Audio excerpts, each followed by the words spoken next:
Maisha hapa ni magumu kwa kweli, na wakiniuliza kuhusu baba mtoto waga naumia sana. Ilikuwa kama nafanya biashara. Alinitongoza na alikuwa ananisifia kwamba wewe mzuri sijui na nini. Alikuwa ameniambia maneno mengi sana. Kwa hiyo mimi kwa sababu mke wake alianza kuongea na mimi. Sikuwa na budi na yeye nikamkubalia na tukaanza kuwa wapenzi kweli. Hebu ngoja kwanza, wakati anakutongoza na mke alishakwambia kwamba uzae naye, wewe kuhisi kama wanaume ni waongo? Kwa sababu tayari anakuambia wewe ni mzuri, kwamba yoyote angeambiwa ni mzuri, kwa sababu wewe ndio uliyekuwepo ndani. Kwa nini tena ukuona kama ni muongo yeye kukuambia wewe ni mzuri? Hapana, sikufikiria hivyo. Ulifikiria ni kweli? Nilifikiria kweli, nilijua labda kama amekaa na mke wake na yeye akawa ameongea naye. So sikuwa na sababu ya kufikiria kama ni uongo. Kwa hiyo baada ya hapo ikawaje sasa? Basi tukawa wapenzi. Mkawa wapenzi. Na ndio nikabeba ujauzito wake.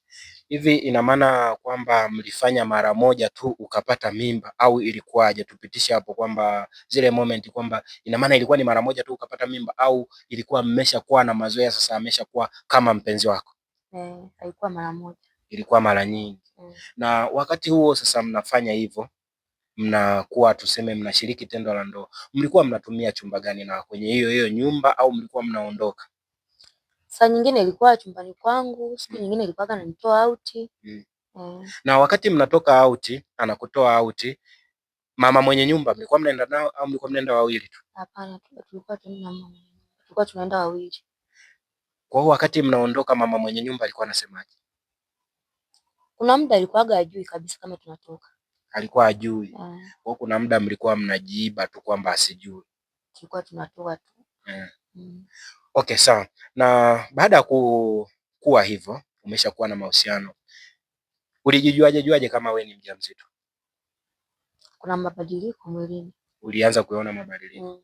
Na baada ya kuona mabadiliko kwamba umeshakuwa mjamzito, ni nani wa kwanza ulimwambia? Je, ulimwambia tuseme mume wako yule ambaye tuseme sasa ni mume wako, sio bosi wako tena, ni mume wako yule, au ulimwambia mama mwenye nyumba? Nilianza kumwambia mwanaume. Ulianza kumwambia mwanaume? Ndiyo. Kwa hiyo baada ya kumwambia mwanaume, yeye alifanyaje? Kwa kweli alikuwa na furaha na alifurahi vibaya. Na mama mwenye nyumba alipata taarifa kutoka kwa nani? Ulimwambia wewe au alimwambia baba mwenye nyumba ambaye tuseme kama ni mume wako? Mimi nilimwambia na wewe mume wake mimi sijui kama alimwambia. Ila mimi nilianza kumwambia. Baada ya kumwambia, mama mwenye nyumba alikuwa na sura gani au alilipokeaje hilo la kwamba wewe ni mjamzito? Kwa kipindi kile alikuwa tu kawaida. Alikuwa kawaida. Alikuwa na furaha kwa sababu ni kitu yeye ndo aliyekwambia uzae na mume wake. Alikuwa na furaha au alikuwaje? Mwanzoni alikuwa na furaha. Alikuwa anaonyesha furaha. Ila baadaye sasa ndo akaanza kuonyesha chuki, kuonyesha kama yani hajafurahishwa nao, hajapendezwa nao. Kwa sababu yule mwanaume baadaye ilikuwa kama yani mimi ndo ananipenda zaidi. Akawa anakupenda. Nini ambacho kilikuwa kinakuonyesha kama yule mwanaume anakupenda kuliko labda mama mwenye nyumba? Zile momenti zake. Alikuwa anafanyaje?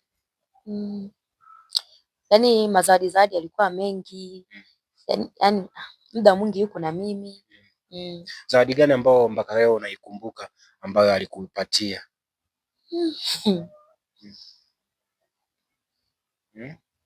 Au ngumu kusema? Okay, sawa. Anyway, baada ya kuwa sasa umeshajigundua mjamzito, ulijigundua kwanza wewe ni mjamzito ukiwa na miezi mingapi? Ilikuwa miezi miwili. Ilikuwa miezi miwili. Na mlienda kliniki kufungua kadi? Tulienda. Mlienda. Baada ya hapo nini ambacho kilifuata? Baada ya hapo, baada yule mama kunichukia, kuna siku ilikuwa tu ameniambia Sara, tutoke tukatembea mdogo wangu. Nikaambia sawa. Tukatoka tu kama kwenda kutembea. Tumeenda, matokeo yake mimi nikawa yani kule kutembea tukawa tumeenda mpaka stendi ya mabasi. Nikashushwa pale, akaniambia sasa hapa Sara, ninachotaka kukuambia kuanzia leo sitaki nikuone kwenye macho yangu wala sitaki nikuone nyumbani kwangu.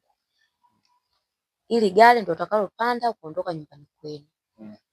Ndio akanipandisha pale gari. nikabidi nirudi nyumbani, na mimi kwa sababu nilikuwa sipajui, nilikuwa geti kali, kwa hiyo nisingeweza tena kurudi, na pale ndo alichukua simu yangu akavunja pale. Kwa hiyo ikabidi mimi nipandishwe gari nirudi nyumbani, na tangu hapo sina mawasiliano nao tena hadi leo. Na mtoto yuko wapi? Mtoto yuko. Upo naye? Nipo naye. Ni mtoto wa kiume wa kike? Wa kike. Wa kike. Mzuri? Ni mzuri. Kama wewe? Okay, sawa, pole sana. Sasa kwa nini labda haujataka kurudi au hujataka kurudi pale kwa yule mwanaume, labda maeneo yale, kwamba ukarudi ili umtafute baba wa huyo mtoto? Siwezi kupajua. Huwezi kupajua.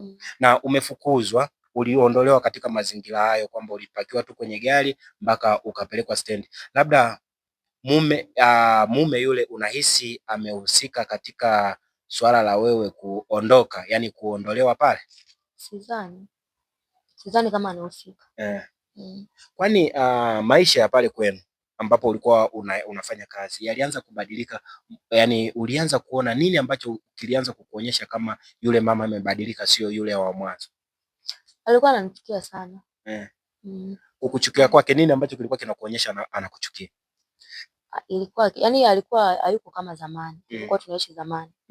Ilikuwa akirudi kazini yeye moja kwa moja chumbani kwake, sio kama ile zamani anarudi ananiita tunaongea hili hiyo haikuwepo tena. Sawa. Na mtoto upo naye wewe, maisha hapa yapoje? Kwamba wewe unaishije na wazazi wanakuchukuliaje? Wakimuuliza labda baba wa mtoto inakuwaje, na maisha hapa yapoje? Maisha hapa ni magumu kwa kweli, na wakiniuliza kuhusu baba wa mtoto waga naumia sana. Labda hapa unaishi na nani? Mimi naishi na wazazi wangu. Unaishi na wazazi wako? Ndiyo. Na wewe unahisi kwamba utakuja kumpata baba wa mtoto, yani huyu baba wa mtoto unahisi atakuja kukupata wewe?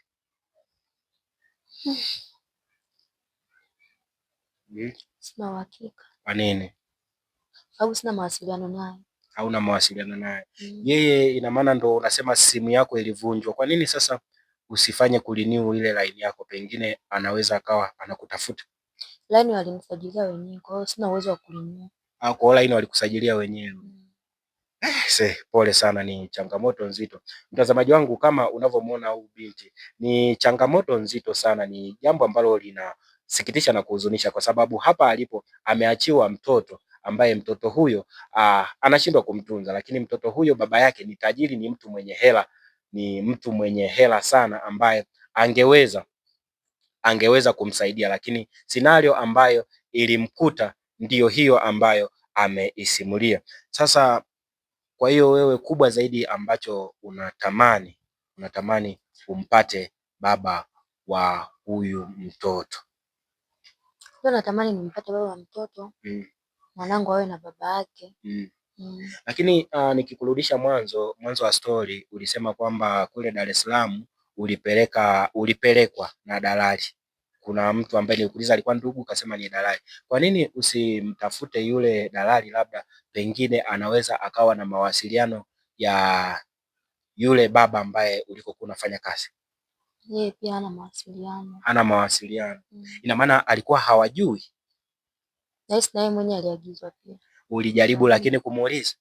Nilijaribu kabisa. Kwa alifanya tu kama, yani ilikuwa kama anafanya biashara. Ilikuwa kama anafanya biashara. Ni changamoto nzito sana. Sasa kipi ambacho labda kinakufanya labda kwamba labda mtoto, kwani kuna changamoto yote kwa mtoto?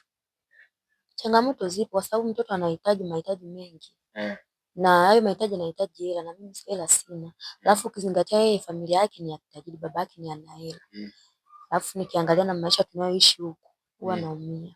Lakini kabla hatujawasha kamera ulituambia kama huyo baba wa wewe mtoto baada ya kuwa umejifungua alifurahi sana na akakupa zawadi ya nyumba ambayo alikwambia ipo Masaki.